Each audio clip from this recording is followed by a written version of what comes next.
Welcome back, one and all, to the Know-It-All cast number 5 it is. I'm going to try to do this every day, so if you like this kind of off-the-cuff content where I just talk about video games, want to try to get into discussions with people, just subscribe if you want. If you don't, whatever, no skin off my nose.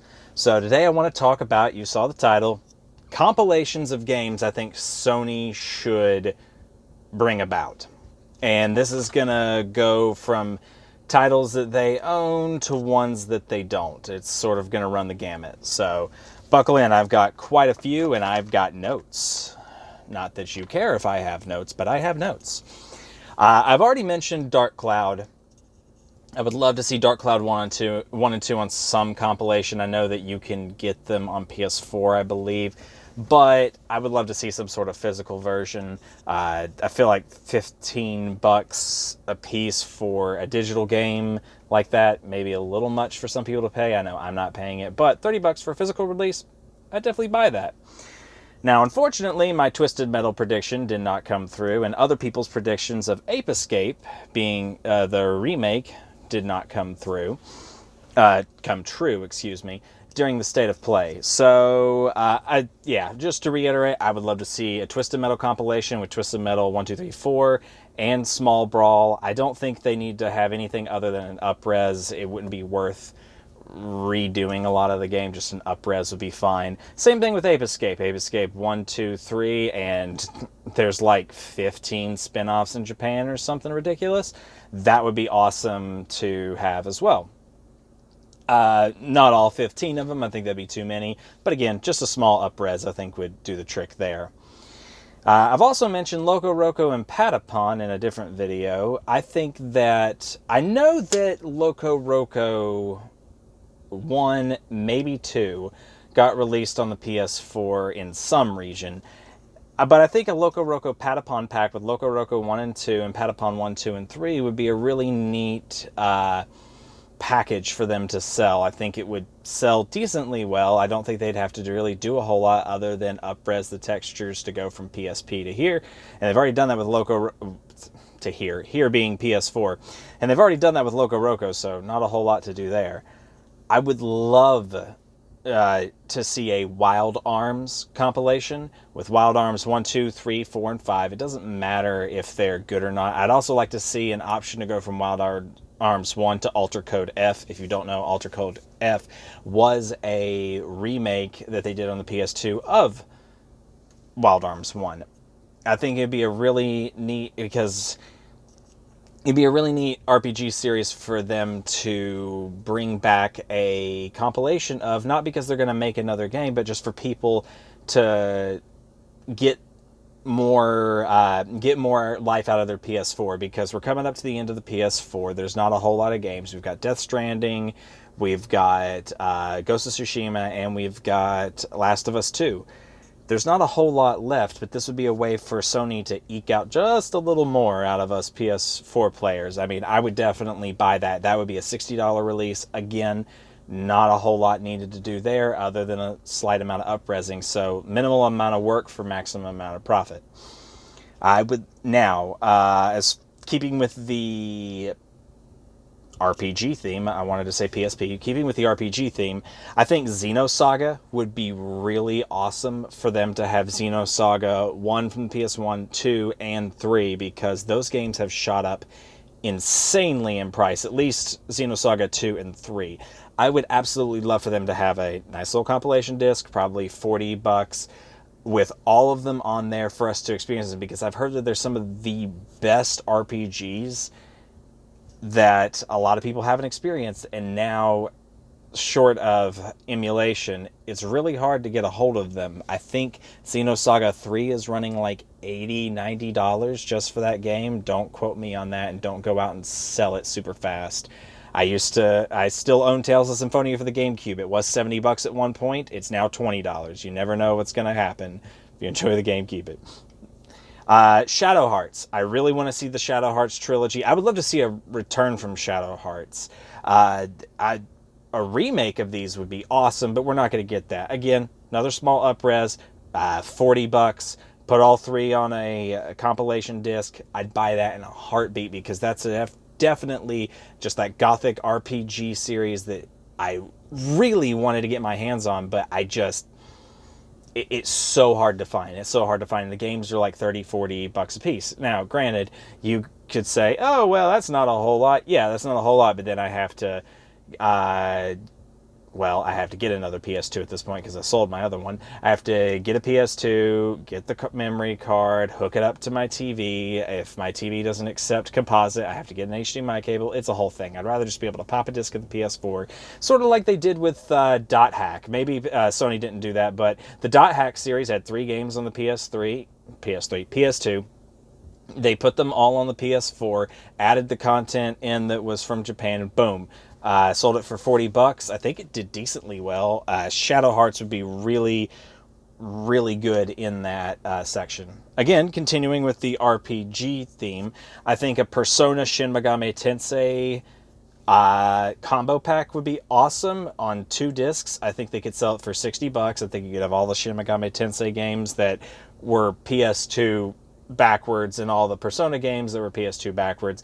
Obviously, you're not going to be throwing in things like Persona 4 or any of the Cinema Q games or anything like that. But again, it's just like everything else. But as far as, and that's, let's see here, that's sort of the end of my RPG wish list there. Now, here's the interesting ones that I think Sony could really do something with. I think that they could do a rhythm pack with 2 or 3 games. The 2 that I came up with were Get-to-Roo Man and Vib Ribbon. Now, I know that Vib Ribbon used the, what do you call it? I can't even think. It loaded the game onto the memory, and then you put in CDs, and it read the CD data, and then it created levels based on that. But I think that there would be a way to incorporate that into the PS4. If I'm not mistaken, it does play music CDs now, so that would be awesome. I couldn't think of another rhythm game to throw in there. If you know of another one that would sort of fit really well, Jammerlemi. Jammerlemi, there we go, the third one. So Get-to-Roo Man, Vib Ribbon, Jammerlemi, one package, the rhythm game package, whatever they want to call it, throw that together. I think there would be a very interesting series that they could do with a DMC style or Devil May Cry style set of games. Genji 1 and 2, yes, they didn't review super well, but with a little bit of polish, I think that they could add what it needed to it, and then you could have Genji 1 and 2 in there, and then Blood Will Tell, which is a extremely expensive PS2 game now. I think it's up to $150 to $200, where it's got this interesting concept where you're a samurai who has to go around collecting his 17 missing body parts. You start out missing your eyes, so everything's in black and white, and then when you get your eyes, suddenly everything becomes in color. It's a really neat game, but most of us will never get a chance to play it because we're not dropping that much money on it. I think a horror compilation would be great with Haunting Grounds, Haunting Ground 3, I don't know, that's another $200 game, Rules of Rose and the Clock Tower game. And if they really wanted to have fun, they could just put all the Clock Tower games on one disc, Clock Tower 1 through whatever. Then they could do another horror themed with Rules of Rose and Haunting Grounds, and I'm missing another one that I can't think of right now that was from the PS2 that's super expensive. And is there a hidden motive here, such as I don't want to pay that much for the game and I'd love them to re-release it? Yes, but I would pay for it if they had it.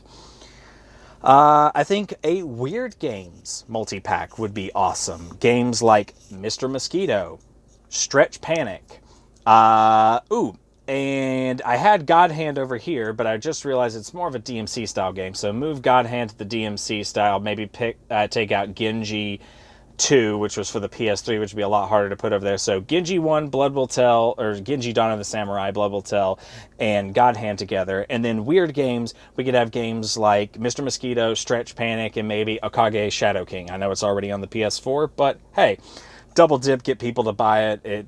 It throws a little bit of value in there. $40, boom, bang, they've got a lot of money.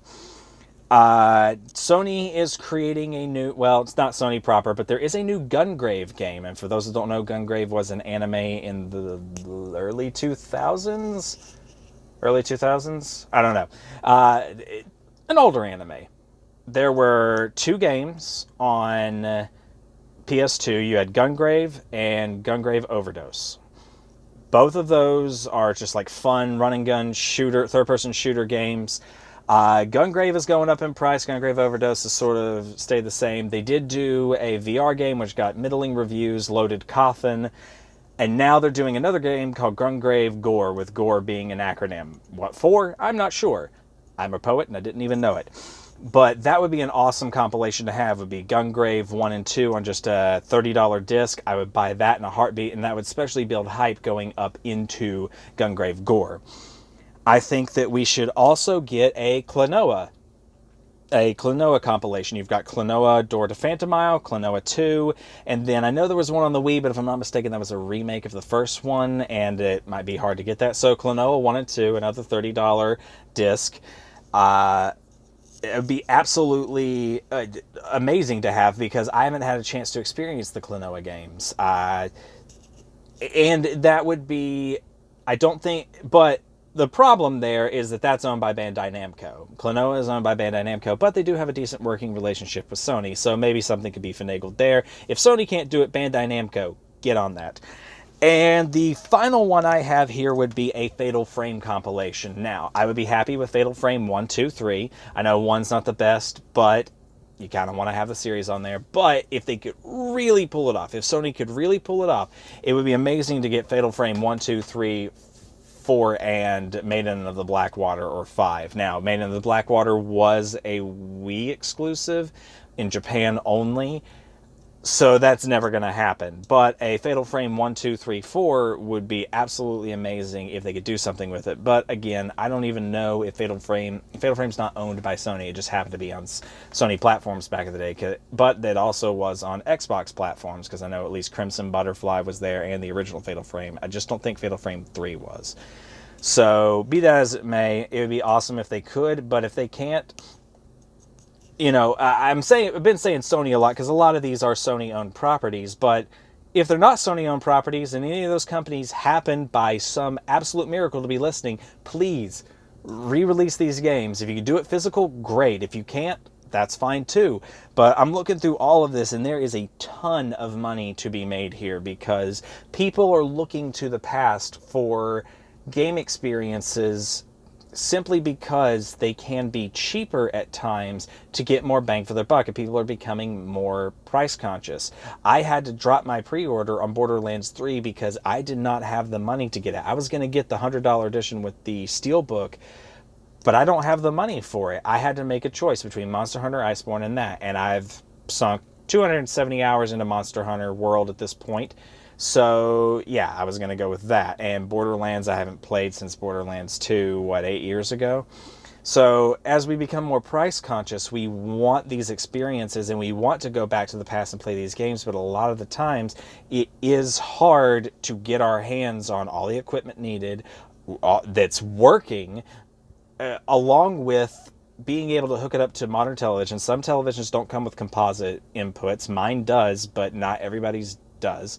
And then getting the software. A lot of the times it's hard to get your hands on the software. And yes, I hear everybody saying, go pirate it. You know, go, because nobody's making money on it anyway. You do you. But a lot of us like to play the original releases, and sometimes it's not just as easy as go find the ISO, especially when Nintendo's shutting down all these sites. But if you have any that you would love to see on a compilation disc, I would love to hear about it. I'd love to start a conversation. These videos are more to start conversations than they are for me talking at people. I love talking with people about this kind of stuff, and I don't have a lot of people around me to discuss this with, because not everybody's as steeped in video game culture as I was. I tell people I was born with an NES controller in my hand. Yes, I was born in '91, but my first system was the NES, and I didn't get the Super Nintendo till years later. So it still blows my mind that the Super Nintendo came out the year I was born, because according to my timeline, I wasn't seeing that. But if you enjoyed the video, leave a like. If you didn't, that's fine. But I hope that I can provide content in the coming days. I'm hoping to do this for at least 30 days straight to keep myself accountable, and then we'll see how far I can continue doing these videos and how many subjects I can come up with. Hopefully, I never run out of things to talk about because, as you might be able to tell, I like to talk a lot. So, of course it gets stuck. But anyways, still don't know how to end these, so peace out.